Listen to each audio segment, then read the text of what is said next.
Hello and welcome to अनएक्सेस। It's great to have you all. आज का मेरा टॉपिक है आपने किसी को माफ नहीं करना। अब आप बड़े परेशान हो रहे होंगे कि माफ करना तो बहुत बड़ी आदत होती है और ये आदत सिर्फ बड़े लोगों में पाई जाती है, और मैं आपको कह रहा हूँ आपने किसी को माफ नहीं कर रहा। मैं आपको ये कह रहा हूँ कि जो आम तौर पर निकाम इंसान माफी का मतलब लेता है उस तरीके से आपने किसी को माफ नहीं करना। आम इंसान क्या समझता है या एक निकाम इंसान क्या समझता है, जब कभी उसके साथ कोई जिंदगी में पर्सनल लेवल पर या प्रोफेशनल लेवल पर कोई धोखा करता है तो उसके लिए माफी का मतलब क्या होता है कि उसी शख्स को जिसने उसके साथ धोखा किया सेकंड चांस देना। तो मैं आपको कहना चाह रहा हूँ आपने किसी को सेकंड चांस नहीं देना। जब जिंदगी ने आपको सिर्फ सिंगल चांस दिया, आपके पास खुद एक चांस है, तो आप लोगों को दो चांस क्यों देना चाहते हैं? जब कभी आप लोगों को सेकंड चांस देंगे तो आप नाकामी की तरफ जा रहे होंगे। कुछ नुकसानात मैं आपके सामने रखना चाहता हूँ जिससे ये आपको खुद पता चलेगा कि सेकंड चांस देना आपके लिए कितना नुकसानदेह हो सकता है। जब कभी आप किसी को सेकंड चांस दे रहे होते हैं जिसने आपका ट्रस्ट तोड़ा है, जिसने आपके साथ कोई धोखा किया है, जिसने आपको नुकसान पहुंचाने की कोशिश की है, जब कभी आप उसको सेकंड चांस देते हैं तो बेसिकली आप ऐसा सोच एक ही स्पीड के साथ एक ही जगह से दूसरी जगह पर जाना चाहते हैं और सेम स्पीड के साथ सेम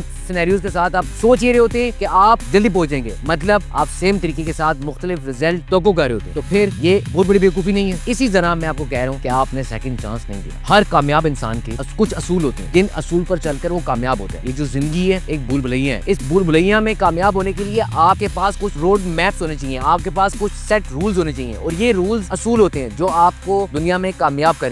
जब आप किसी को सेकंड चांस देते हैं तो अपने बनाए गए असूल या वो असूल जिनको आप मानते हैं और आप समझते हैं कि इन पर चलकर आप कामयाब हो सकते हैं, आप खुद ही उनकी खिलाफवर्जी करें। जब आप अपनी गेम में जीतने के लिए बनाए गए रूल्स की खिलाफवर्जी करें तो आप उस गेम में कैसे जीत सकते हैं? तीसरा नुकसान जो आपको होगा जब कभी आप किसी को सेकंड चांस देंगे, वो ज़हनी टेंशन, वो ज़हनी दबाव। मैं आपको एक एग्जांपल देता हूँ। फॉर एग्जांपल आपने एक ड्राइवर हायर किया और आपको किसी दिन पता चलता है कि आपका ड्राइवर आपका पेट्रोल चोरी करता है। कैसे चोरी करता है? आप अगर उसको 5,000 रुपए देते हैं पेट्रोल डलवाने के लिए तो 3,000 का पेट्रोल डलवाता है, 2,000 अपनी जेब में डाल लेते हैं। अब आपने उसकी गलती को माफ कर दिया और उसको ड्राइवर की नौकरी पर बरकरार रखा। होगा क्या? अब जब कभी वो आपके दिए गए पैसों का पेट्रोल डलवाएगा और वो अपनी तरफ से पूरी ईमानदारी के साथ जितने पैसे आपने दिए उतना का पेट्रोल डलवा रहा है, लेकिन आपके जहन में कहीं ना कहीं ये बात जरूर फंसी रहेगी कि आज फिर इसने पूरे पैसे का पेट्रोल नहीं डलवाया। बिना वजह आप एक जहनी टेंशन में क्यों पड़ना चाहते हैं? तो सेकंड चांस हर तरीके से आपको नुकसान देगा। चौथा नुकसान, सबसे बड़ा नुकसान जो सेकंड चांस देने की वजह से होगा, आपकी जो अपने ऊपर जिम्मेदारी है आप उसी को पूरा नहीं करें। सबसे पहले आपने अपने बारे में सोचना है। आपने ये सोचना है कि आप खुद के ऊपर काम कर कैसे बेहतरी की तरफ जा सकते हैं। जब आप किसी को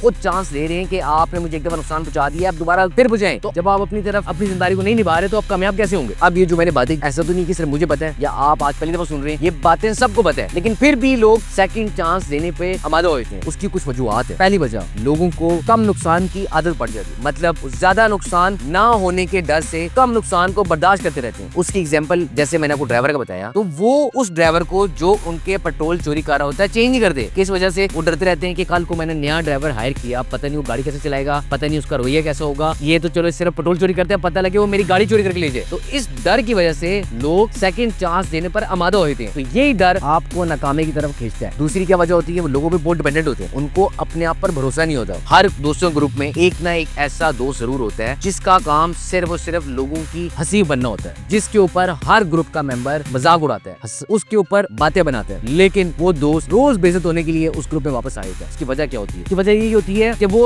उनके ऊपर डिपेंडेंट होता है। उसको ऐसा महसूस होता है कि अगर इन लोगों से भी मैंने दोस्ती छोड़ दी तो मेरा तो कोई दोस्त रहेगा ही नहीं। तीसरी वजह क्या होती है? आपको अपनी जिम्मेदारी का एहसास नहीं होता। बेसिकली आपको जो जिंदगी है ना, एक बाग की तरह, जिस तरह हर बाग में मुख्तलिफ किस्म के पौधे होते हैं, मुख्तलिफ किस्म के फूल होते हैं और आप उस बाग के माली हैं। अब हर पौधा मुख्तलिफ केयर मांगता है। कुछ पौधे ऐसे होते हैं जिनकी अगर आप तराश खराश ना करें तो वो बड़े बेढंगे हो जाते हैं। जब आप उनका ख्याल रखते हैं, उसकी तराश खराश करते हैं, तभी वो एक खूबसूरत बागीचे की शक्ल में आते हैं। अब यही तराश खराश है जिसको हम कह रहे हैं कि जो चीजें आपको आपकी जिंदगी में बेढंगी बनने का बाइस बन रही हैं, आपकी जिंदगी में तंग कर रही हैं, आपकी जिंदगी में नुकसान पहुंचा रही है, उसको आप काट दें, उसको आप छोड़ दें। इसी तरह माली का काम होता है कि वो पौधों को लगने वाली बीमारियों और कीड़ों से बचाए। यही वो लोग हैं जो आपको धोखा देते हैं और जिनको आप सेकंड चांस देते हैं। बेसिकली ये वही कीड़ों को रिप्रेजेंट कर रहे होते हैं जिनको आप खुद इन्वाइट कर रहे होते हैं कि आप आए, हमारे बाकी पौधों के अंदर भी बीमारियां बनाएं। तो आपके सेकंड चांस देने की वजह से आप अपनी रिस्पॉन्सिबिलिटी पूरी नहीं कर पा रहे होते। चौथी वजह क्या होती है? गलत कॉन्सेप्ट। लोगों को ऐसा लगता है कि जब हम अपने से मुस्लिम लोगों को छोड़ेंगे तो हमारी तो बड़ी वीक पर्सनैलिटी होगी, हमें तो लोग ऐसे जानेंगे कि शायद हम अपनों का ख्याल नहीं रखते। हालांकि जब कभी आप किसी को डिसीव करने पर, किसी को आपको नुकसान पहुंचाने पर अपने आप से अलग करेंगे, माफ करेंगे, तो बेसिकली आप एक स्ट्रॉन्ग पर्सनैलिटी बनकर आएंगे। मतलब आपकी कुछ वैल्यूज हैं, आपके कुछ असूल है और आप उस पर खड़े रहते हैं। तो ये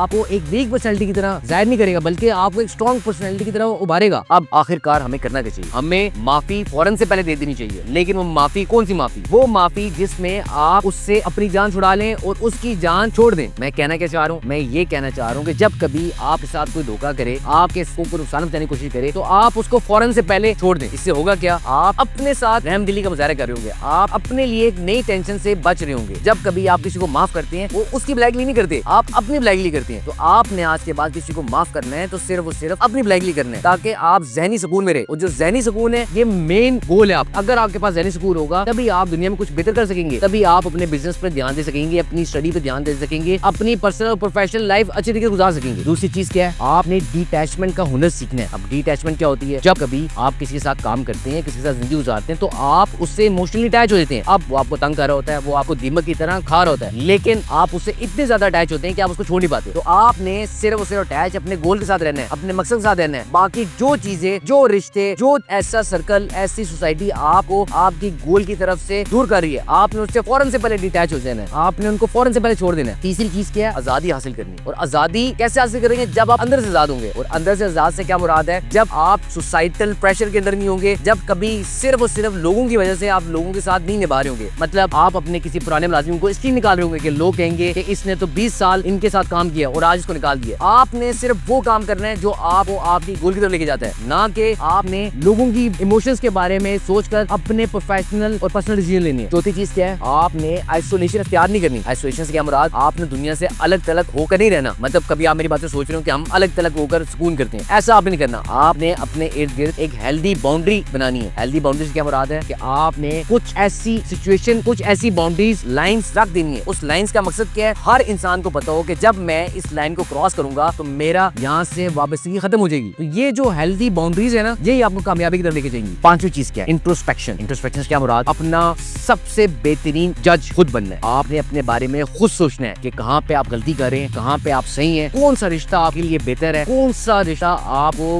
बेहतरी की तरफ लेकर जा रहा है, कामयाबी की तरफ लेकर जा रहा है। जब आप इंट्रोस्पेक्शन खुद करेंगे तो आप सबसे बेहतर फैसला कर सकती हैं कि आपके लिए किस चीज को छोड़ना बेहतर है, किस चीज को बरकरार रखना बेहतर है। पांचवी चीज, आपने सबसे ज्यादा रहमदिली का मुजाहिरा अपने साथ करना है। आपने सबसे काइंडनेस अपने साथ करनी है। वो क्यों? आपने ऐसे रिश्ते, ऐसे दोस्त, ऐसी सोसाइटी छोड़ देनी है जो कि आपको लीच की तरह खून चूस रही है आपका। तो इससे होगा क्या? इससे आप अपने ऊपर मेहरबानी करेंगे। अपनी मेहरबानी क्या करेंगे? आप बिला वजह डिस्ट्रैक्शन से बच जाएंगे। आप बिला वजह लोगों को सेकंड चांस देते नहीं फिरेंगे। सेकंड क्या, लोग थर्ड, फोर्थ, फिफ्थ चांस देते हैं सिर्फ इसलिए कि उनके अंदर ताकत नहीं होती इनकार करने की, या वो अपने आप को इंपॉर्टेंट मानते ही नहीं है। वो समझते हैं कि मेरे ऊपर तो रहमदिली हो ही नहीं सकती, सिर्फ रहमदिली हमने लोगों के ऊपर करनी। हालांकि कामयाब इंसान सबसे पहले अपना ख्याल रखता है। अपना ख्याल क्यों रखता है? ताकि वो अपने से मुंसलिक लोगों का, अपने ऊपर डिपेंडेंट लोगों का बेहतर ख्याल रख सके। तो हमने क्या सीखा? जिंदगी जो है ना, एक बहरी जहाज की तरह, और बहरी जहाज कभी भी ऑटो पायलट मोड में नहीं जा सकता जब तक आप उसके ऊपर कोई डेस्टिनेशन का इंतखाब नहीं करेंगे। आप अपने बहरी जहाज के कैप्टन हैं। आपने अपने क्रू मेंबर चुनने जो आपकी मदद करेंगे उस गोल तक जाने पर, उस डेस्टिनेशन तक जाने पर। अब अगर क्रू मेंबर्स का गोल अलग होगा और आपका गोल अलग होगा, तो आप मुझे खुद बताएं वो बहरी जहाज कैसे अपनी मंजिल तक पहुंचे? कभी नहीं पहुंच सकता। जब कभी कोई क्रू मेंबर या कोई जिंदगी में ऐसा रिश्ता या आपसे मुंसलिक शख्स या कंपनी या कोई भी ऑफिस जब आपको आपके डेस्टिनेशन से दूर लेकर जा रहा हो, आपने उससे छुटकारा पा लेना है। तो यही चीज आपको कामयाबी की तरफ लेकर जाएगी। तो